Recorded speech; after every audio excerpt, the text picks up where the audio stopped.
Hello student, welcome back to my channel Samrat Academy. तो दोस्तों, मेरा नाम है आकाश और आज की वीडियो बहुत ही ज़्यादा इंपॉर्टेंट होने वाली है। इस वीडियो में हम डिस्कस करने वाले हैं क्लास 10th साइंस के वेरी मोस्ट इंपॉर्टेंट क्वेश्चन जो कि 2022 बोर्ड एग्जाम में पूछा जाएगा। तो मेरे प्यारे विद्यार्थियों, वीडियो को शुरू से लेकर लास्ट तक देखना। आपसे एक ही रिक्वेस्ट है, वीडियो को लाइक कर देना, चैनल पर नया है तो चैनल को सब्सक्राइब कर देना। चलिए क्वेश्चन नंबर पहले की तरफ बढ़ेंगे और जितना भी मोस्ट इंपॉर्टेंट क्वेश्चन कराए जा रहे हैं पतली से नोट्स कॉपी बना लीजिए, उसमें सारे क्वेश्चन को लिखते रहिए और डेली की डेली वीडियोस प्रोवाइड हो रही हैं। ठीक है, तो हर एक वीडियोस को आप देखकर उसको सारे क्वेश्चन नोट करके और याद कर लीजिए। ठीक है, तो आइए क्वेश्चन नंबर पहले की तरफ बढ़ते हैं। देखिए क्वेश्चन नंबर पहला वेरी मोस्ट इंपॉर्टेंट प्रश्न है। आपको बताना है साथ ही साथ कि NH4Cl ये टूट के NH4 और Cl में अभिक्रिया कर देता है। तो बताइए कि ये कौन सा उसमें अपघटन हुआ है कि आयनिक वियोजन हुआ है कि उसमें वियोजन हुआ है कि विद्युत अपघटन, मतलब किसके कारण यह विखंडित हुआ है। तो इस अभिक्रिया को क्या कहेंगे? ठीक है, उसमें अपघटन कहेंगे, क्या आयनिक वियोजन कहेंगे कि उसमें वियोजन कहेंगे कि विद्युत अपघटन कहेंगे कि NH4Cl NH4 में और Cl में टूट गया, NH4 में प्लस आयन Cl में माइनस आयन लेके टूट गया। तो बताइए इसको क्या कहेंगे? वेरी मोस्ट इंपॉर्टेंट है और बहुत ही ज़्यादा प्यारा प्रश्न है। तो जल्दी से इसका उत्तर बताइए क्या होगा। क्वेश्चन नंबर पहले के लिए राइट आंसर हो जाएगा ऑप्शन बी, आयनिक वियोजन हुआ है। यहाँ पे क्या आयनिक वियोजन हुआ है कि NH4Cl NH4 में और Cl में टूट गया है। ठीक है, तो क्या बोलेंगे इसको? आयनिक वियोजन बोलेंगे। ऑप्शन बी क्वेश्चन नंबर पहले के लिए राइट आंसर हो जाएगा। ठीक है, चलिए क्वेश्चन नंबर दूसरे की तरफ बढ़ेंगे कि लोहे पर जंग लगना किस प्रकार की क्रिया है। अगर लोहे पर जंग लग जा रहा है तो लोहे पर जंग लगना किस प्रकार की क्रिया है? बताइए, ऑक्सीकरण, अपचयन, उदासीनीकरण, किनमें से कोई नहीं। बताइए जो लोहे पे जंग लगता है वो किस प्रकार की क्रिया होती है, किस क्रिया के कारण लोहे पे जंग लगता है। ठीक है, बताइए। Very most important question number दूसरा है।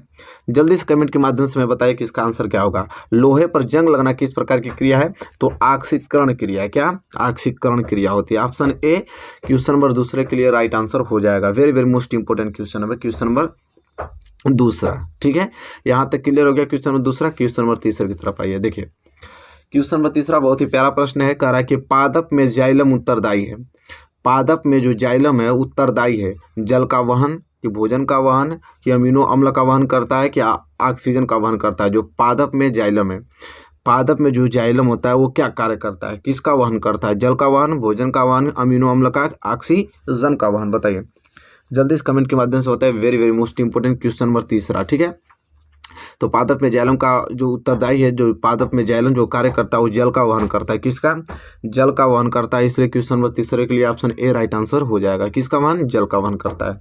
यहाँ तक क्लियर हो गया। चलिए आइए क्वेश्चन नंबर 4 की तरफ बढ़ चलते हैं। और question number 4 very most important question, रुधिर दाब मापक है। रुधिर दाबने के लिए किस यंत्र का प्रयोग करते हैं? थर्मामीटर, बैरोमीटर, की गैल्वेनोमीटर, की स्फिग्नोमीटर। रुधिर दाब क्या बोल रहा है? रुधिर दाब। रुधिर दाब को मापने के लिए किस युक्ति का प्रयोग करते हैं? बताइए, थर्मामीटर, बैरोमीटर, गैल्वेनोमीटर, की स्फिग्नोमीटर। बताइए very most important question number 4। इसका आंसर सभी लोगों को आना चाहिए। तो ऑप्शन डी स्फिग्नोमीटर का प्रयोग करते हैं। रक्त दाब जो रुधिर दाब मापने के लिए किसका? स्फिग्नोमीटर का प्रयोग करते हैं। ठीक है, चलिए इसको अच्छे तरीके से याद कर लीजिएगा। आइए क्वेश्चन नंबर 5 की तरफ बढ़ चलते हैं। क्वेश्चन नंबर 5 देखिए, very most important question number 5 बोल रहा है यहाँ पे कि एक पारदर्शी पदार्थ जिसका अपवर्तनांक 1.0 से अधिक है।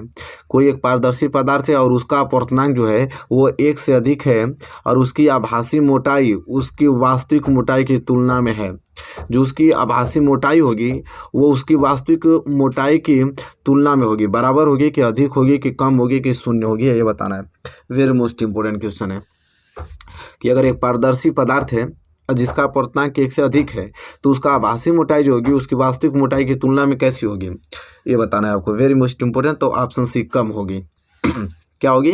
कम होगी। जो उसकी आभासी मोटाई होगी उसकी रियल मोटाई से क्या होगी? कम होगी। ठीक है, तो ऑप्शन सी इस क्वेश्चन के लिए राइट आंसर हो जाएगा। ठीक है, चलिए क्वेश्चन नंबर 5 क्लियर हो गया। आइए क्वेश्चन नंबर 6 देख लेते हैं। Question number 6 very most important question कि पुतली के साइज को नियंत्रित करने वाला गारा पेशीय डायफ्राम क्या कहलाता है। कह रहा है कि जो आपकी पुतली है, पुतली के साइज को बड़ा और छोटा नियंत्रित करने के लिए कौन सा गारा पेशीय डायफ्राम क्या कहलाता है? परितारिका, अभिनेत्रक लेंस, की नेत्रपटल, की रेटिना। बताइए वेरी मोस्ट इंपॉर्टेंट क्वेश्चन है कि आपकी पुतली के साइज को नियंत्रित करने के लिए मतलब उसको कौन नियंत्रित करता है? परितारिका नियंत्रित करती है, कि अभिनेत्र लेंस, कि नेत्रपटल, के रेटिना। बहुत ही प्यारा प्रश्न है, बताइए। तो जैसा कि सब लोग जानते हैं, ऑप्शन ए हो जाएगा परितारिका। परितारिका के कारण हम अपने पुतली के साइज को बड़ा या छोटा कर लेते हैं। ठीक है, क्लियर हो गया। तो ऑप्शन ए क्वेश्चन नंबर 6 के लिए। आइए क्वेश्चन नंबर 7 की तरफ अग्रसर होंगे। और क्वेश्चन नंबर 7 है कि आवर्त सारणी में शून्य समूह कहा जाता है। आवर्त सारणी में शून्य समूह किसको? हाइड्रोजन को, हीलियम को, कार्बन डाइऑक्साइड को, क्लोरीन को। बताइए, आवर्त सारणी में शून्य समूह कहा जाता है। जो आवर्त सारणी होती है, आवर्त सारणी में शून्य समूह कहा जाता है, किसको कहा जाता है ये बताना है। वेरी मोस्ट इंपोर्टेंट क्वेश्चन है, तो सबको मालूम होना चाहिए इसका राइट आंसर, क्योंकि बहुत ही प्यारा प्रश्न है। तो हीलियम, क्या? हीलियम। आवर्त सारणी में शून्य समूह कहा जाता है हीलियम को। ठीक है, तो ऑप्शन 20 क्वेश्चन के लिए राइट आंसर हो जाएगा, क्वेश्चन नंबर 7 के लिए। आइए क्वेश्चन नंबर 8 की तरफ बढ़ चलते हैं। और जैसा कि देख पा रहे हैं, question number 8 very very most important प्रश्न है, और इसका आंसर आप लोगों को बताना है कि आधुनिक आवर्त नियम की प्रतिपादन किसने किया था। आधुनिक आवर्त नियम का प्रतिपादन किसने किया था? बताइए आप लोग। मेंडलीफ ने, न्यूलैंड्स ने, मोसले ने कि डोरनेयर ने? ठीक है, बताइए। Very very most important question number 8, और इसका सही आंसर आप लोग बताइए कि आधुनिक आवर्त सारणी, जो आधुनिक आवर्त नियम जो है उसको प्रतिपादित किसने किया था। बहुत ही प्यारा प्रश्न है, इसका उत्तर आना ही आप लोगों को चाहिए। तो कौन? मोसले ने। कौन किया? मोसले ने किया था। यहाँ तक क्लियर हो गया आप लोगों को। आइए क्वेश्चन नंबर 8 के लिए क्वेश्चन नंबर 9 की तरफ बढ़ चलते हैं। और क्वेश्चन नंबर 9 है यहाँ पे कि प्रत्येक मनुष्य का रक्त प्रत्येक मनुष्य को नहीं दिया जा सकता। यह कथन है, मतलब कि किसने यह कथन कहा था कि प्रत्येक मनुष्य का रक्त है प्रत्येक मनुष्य को नहीं दिया सकता? किसका कथन है यह? लैंडस्टीनर का, स्टेफन हेल का, कि वाटसन का, कि मेंडल का? बताइए। क्वेश्चन नंबर 9 के लिए वेरी वेरी मोस्ट इंपोर्टेंट है। किसने यह कहा था कि प्रत्येक मनुष्य का रक्त प्रत्येक मनुष्य को नहीं दिया जा सकता है? किसका कथन है? ठीक है, बहुत ही प्यारा प्रश्न है, जल्दी से इसका आंसर बताइए। Very very most important question. तो इसका राइट आंसर हो जाएगा कौन? ए, लैंडस्टीनर ने कहा था। कौन? लैंडस्टीनर ने। याद कर लीजिए नाम, वेरी मोस्ट इंपोर्टेंट प्रश्न है। ठीक है, कौन?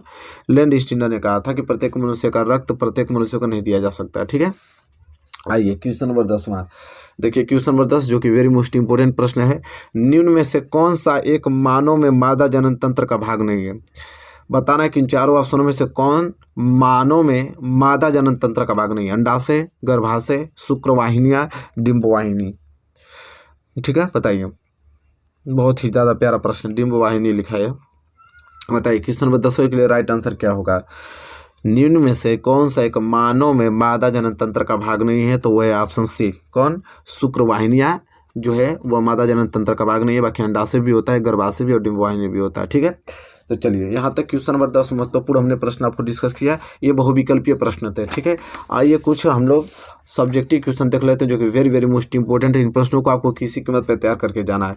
ठीक है, क्योंकि बहुत ही हमने प्रीवियस ईयर क्वेश्चन, विद्या क्वेश्चन बहुत कंबाइन करके उन क्वेश्चनों को लिया है जो कि सबसे ज़्यादातर पूछे गए हैं। ठीक है, देखिए क्वेश्चन नंबर 11, फुसफुसीय धमनी में किस प्रकार का रुधिर पाया जाता है? फुसफुसीय जो धमनी होती है उसमें किस प्रकार का रुधिर पाया जाता है? Very very most important IMP प्रश्न है। ठीक है, बहुत बार एग्जाम में पूछा गया है कि फुसफुसीय धमनी में किस प्रकार की रुधिर पाया जाता है।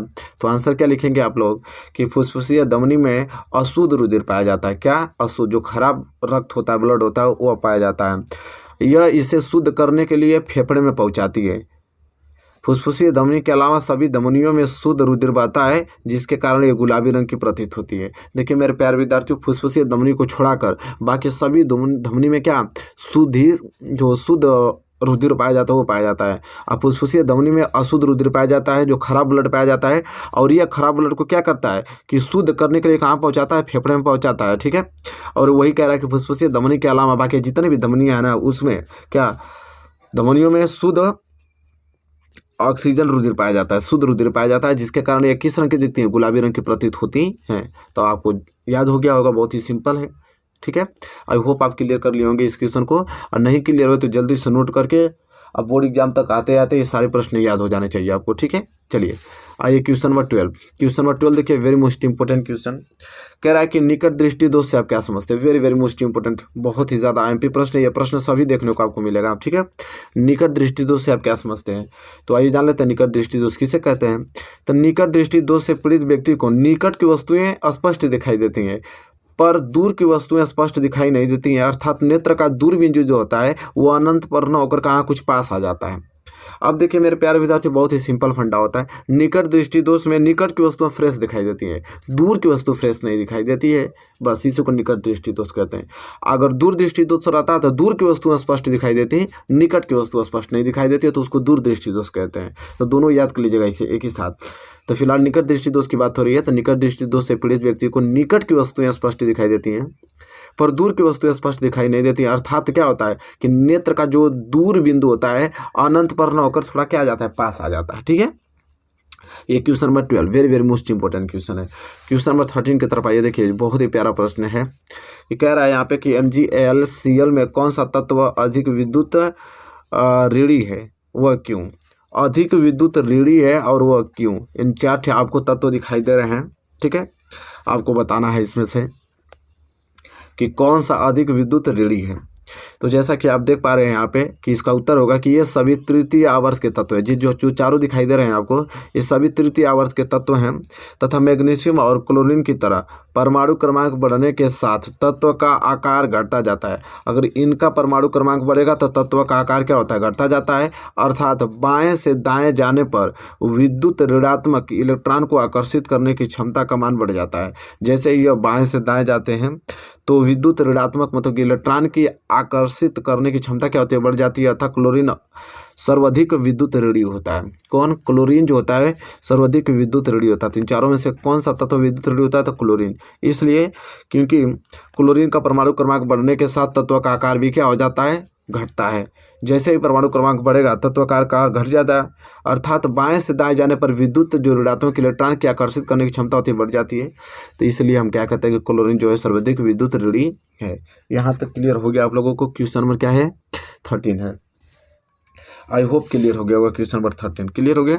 चलिए आइए क्वेश्चन नंबर 13 क्लियर, तो क्वेश्चन नंबर 14 की तरफ बढ़ चलते हैं। अब देखिए question number 14 very most important question कह रहा है कि प्रकाश संश्लेषण के लिए आवश्यक कच्ची सामग्री पौधा कहाँ से प्राप्त करता है, रासायनिक समीकरण भी लिखो। वेरी वेरी मोस्ट इंपोर्टेंट मैं आप लोगों को प्रश्न बता रहा हूँ। ठीक है, कि प्रकाश संश्लेषण के लिए आवश्यक कच्ची जो सामग्री पौधा कहाँ से प्राप्त करता है, रासायनिक समीकरण भी लिखना है। बहुत बार एग्जाम में पूछा गया जा चुका है।